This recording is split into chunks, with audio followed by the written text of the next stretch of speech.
Baik, kali ini kita bahas tentang bertaubat, mandi taubat, dan zikir taubat.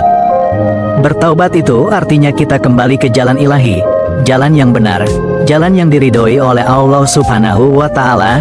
Dan kenapa sih kita harus bertaubat?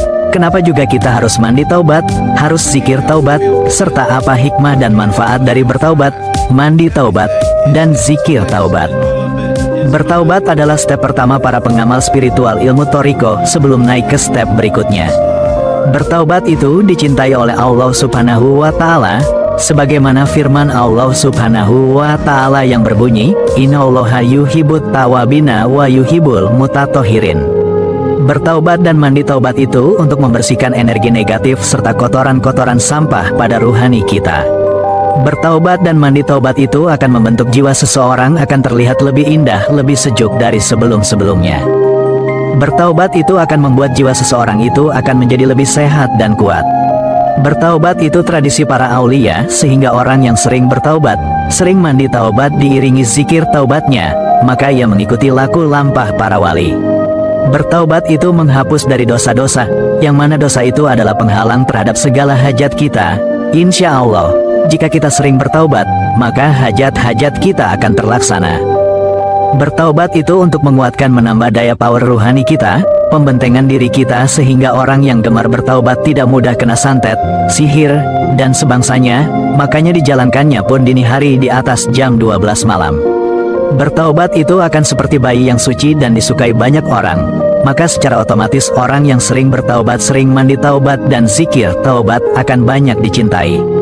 Bertaubat dan mandi taubat akan membentuk karakter, kepribadian, attitude seseorang semakin baik, semakin bijak, dan semakin berakhlak. Dan masih banyak lagi hikmah serta manfaat dari amaliyah mandi taubat serta zikir taubat. Ini yang diajarkan oleh Sang Maha Guru Mulia Mursyiduna wa Murabi Ruhina Syaikhona. Silahkan amalkan dan rasakan dahsyatnya energi mandi taubat dan zikir taubat ini. Dosa-dosa yang belum ditebus dengan taubat, mencegah seseorang dari memahami rahasia-rahasia yang halus-halus.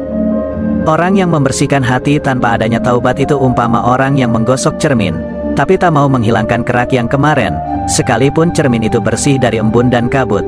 Tetap saja cermin melekat aneka kotoran yang mengerak. Jika orang berkaca, maka kotoran halus di wajah tak bisa dilihat dengan jelas. Jangankan komedo, jerawat pun tak bisa dilihat dengan jelas. Pintu keperbendaharaan Allah yang tersembunyi adalah taubat. Orang yang telah menyuci bersihkan hatinya hanya mampu berdiri di luar pintu rahasia Allah selama dia belum bertobat. Samalah seperti orang yang mati syahid yang belum melunasi utangnya terpaksa menunggu di luar surga. Jika dia ingin masuk ke dalam perbendaharaan Allah yang tersembunyi yang mengandung rahasia yang halus-halus, wajiblah bertaubat. Taubat itu sendiri merupakan rahasia yang halus. Orang yang tidak memahami rahasia taubat tidak akan mengerti mengapa Rasulullah Shallallahu Alaihi Wasallam yang tidak pernah melakukan dosa masih juga memohon keampunan, sedangkan sekalipun baginda Shallallahu Alaihi Wasallam berdosa, semuanya diampunkan Allah Subhanahu wa Ta'ala. Apakah Rasulullah Shallallahu Alaihi Wasallam tidak yakin bahwa Allah mengampuni semua dosa-dosa dan kesalahan-kesalahan beliau? Jika ada. Maksud taubat adalah kembali, yaitu kembali kepada Allah Subhanahu wa Ta'ala. Orang yang melakukan dosa tercampak jauh dari Allah Subhanahu wa Ta'ala. Meskipun orang ini sudah berhenti melakukan dosa, malah dia sudah melakukan amal ibadah dengan banyaknya.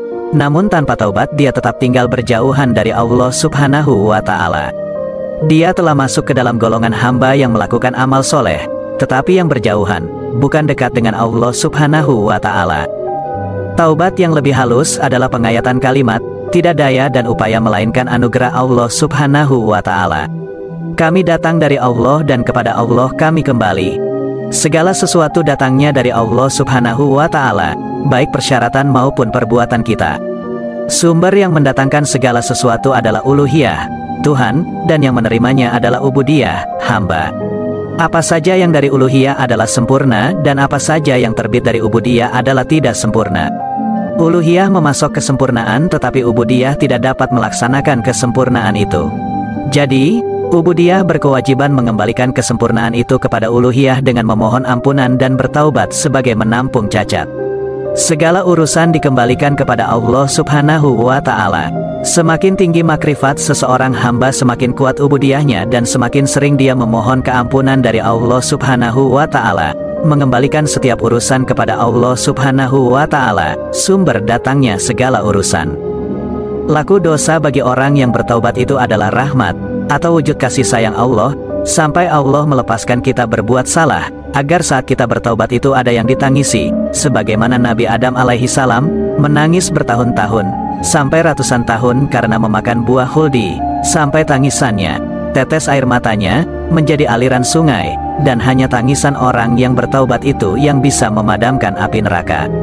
Dan tubuh yang terkena air mata orang yang bertaubat itu dijamin Nabi Shallallahu Alaihi Wasallam tak tersentuh api neraka. Betapa besar kasih sayang Allah, menjadikan kita sebagai kekasihnya dari kita orang yang durhaka melakukan dosa. Menjadi orang yang dicintainya dari sebab dosa kita, lalu kita bertaubat.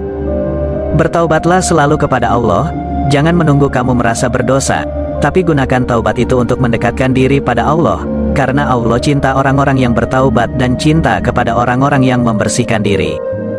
Dan taubat adalah cara yang digunakan para kekasih-kekasih Allah untuk mendekatkan diri pada Allah, untuk mendapatkan cintanya Allah, sehingga para wali-wali itu menjadi wali-wali utama, dan Allah melindungi dengan sihirnya. Kemudian para wali itu memperoleh kedudukan sirullah, atau rahasianya Allah, yang kedudukannya di atas para wali kutub.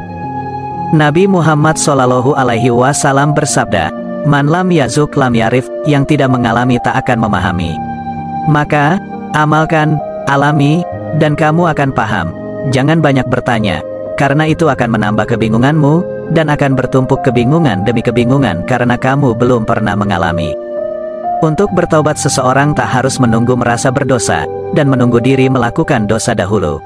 Sebab sudah menjadi kodrat manusia itu secara sadar dan tidak sadar, diri suka tak mengakui dosa, dan lebih cenderung membuat alasan atas dosa yang telah dilakukan, dan melakukan pembelaan-pembelaan pada dosa yang dilakukan. Sekarang di mata orang lain, mungkin akan membuat pembelaan dan hujah, tapi nanti di hadapan Allah, dosa itu yang menjadi saksi adalah anggota badan kita sendiri. Maka, sebelum masa itu terjadi, sebaiknya diri membersihkan diri dengan taubat dari sekarang, agar wujud pelapis hati dan ruh juga akan terbuka, kecemerlangan memancar dari hati, memancar sampai ke wajah, dan orang menatap juga akan ikut terpancari cahaya. Dalam Quran sudah dijelaskan bahwa sesungguhnya Allah mencintai orang-orang yang bertaubat dan mencintai orang-orang yang mensucikan diri. Maka jika ingin dicintai Allah, ingin jadi kekasih Allah, dalilnya jelas, gamblang, Allah itu mencintai orang yang bertaubat. Maka jika ingin jadi kekasihnya Allah, ya cukup jalankan saja taubat setiap hari, setiap malam, tentunya sebagai amaliyah. Jadi, biasakan taubat setiap malam, sebab Allah itu cinta orang yang bertaubat. Nah, itulah nasihat kali ini. Semoga bermanfaat.